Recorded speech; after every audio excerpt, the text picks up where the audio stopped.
Should we start with food? All right. Because food, as you say in the book, is an anti-aging drug. Mm-hmm. That's a strong statement. What does that mean?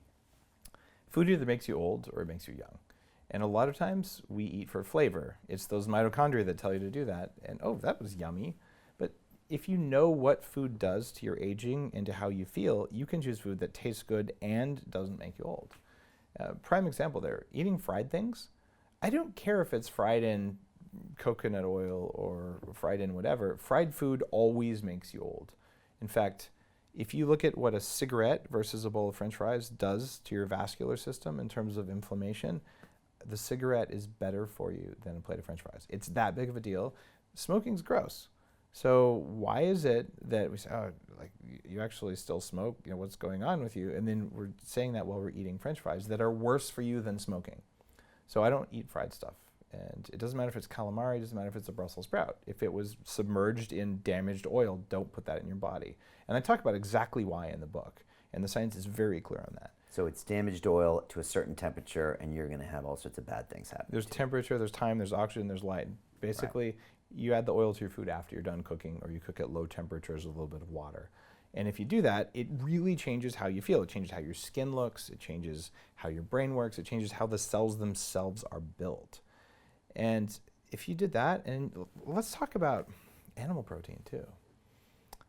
It turns out animal protein will kill you because spider venom will kill you.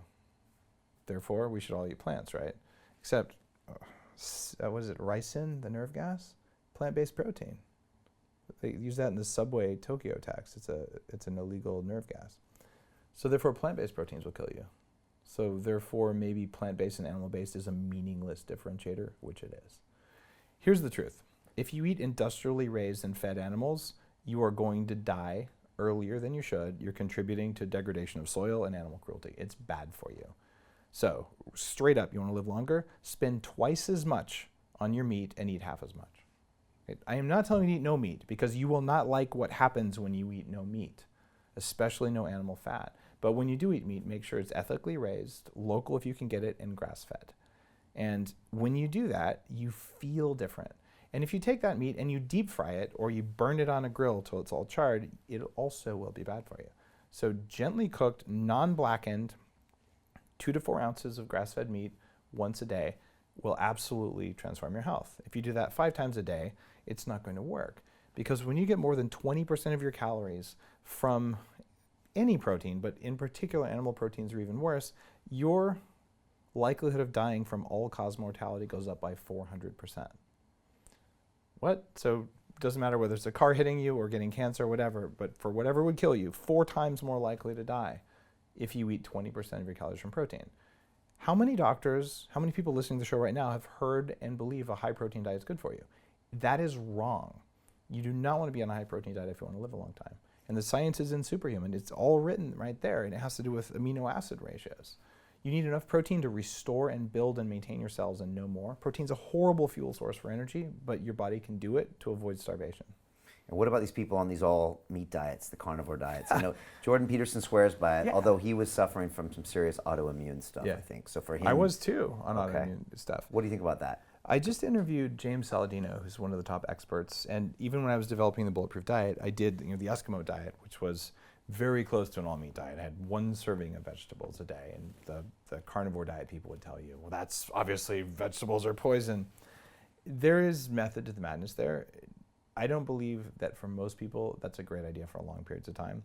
Doing it for a month or 2 months can reset your gut bacteria in a very meaningful way.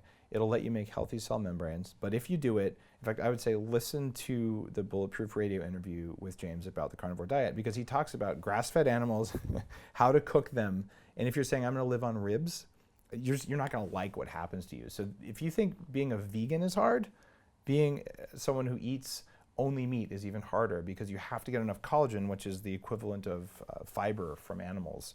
So what James does is he takes a grass-fed ribeye that's raw, and he pours the Bulletproof collagen protein on top of it to raise the percentage of glycine-based amino acids. So I'd say if you're going to do it, go into it and understand you can't put black pepper on it. Black pepper pokes holes in your gut. You can't put any spices on it. You're talking salt and meat and water.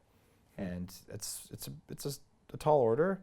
do not do it forever. You won't like it and the planet won't like it. If you do it for a month, it might save your life. And it has actually saved the life of a good friend who's been on my show, who had leukemia. And he'd been fighting it for almost 10 years. Went on the carnivore diet for 3 months, leukemia gone. So there's merit to that diet.